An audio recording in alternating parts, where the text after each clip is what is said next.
Ander kant die dun membraan waarop die sonlig dans en ook saans die maan. Swem volgens die visie van die vis.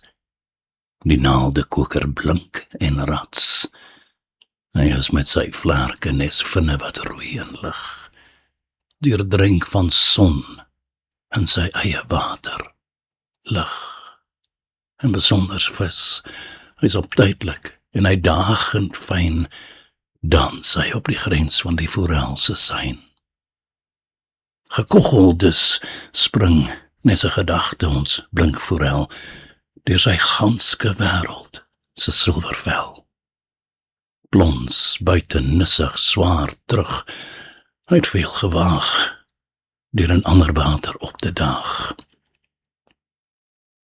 Maar op 'n dag sien hy die vlieg, die aas. Hy sien die lyn, die oppervlak, die hoek.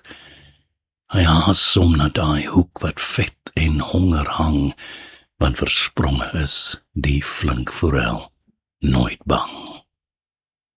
Hy breek die glas, want uitgelok, gewink, gedaag, moet hy hom in nuwe waters waag. Uitspattig wil hy bo grense van die dink. Hy sal mos nooit in die blou waters daarbo verdrink.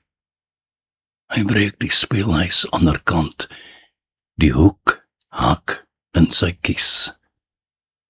Hals is bo verstand, en buite verband die breek van glas. Hy's bang, waar hy bek vol druppend, bo die water hang. Na die wal word hy gesleep, hy wat graag oor ander wêrelde dweep. 'n nuwe wêreld, hierdie ander water, hy het geen asem op aarde als gewasem en later, aan wal hyg sy mooi blink flanke, sy mond bly tyd, hy is uit sy diepte, hy het sy vars lug uit, alle rede uit. Hals is gebreek, en hy besef, die dun vlies wat syn in orde hou, kan jy breek, maar het sal jou mater duur berou.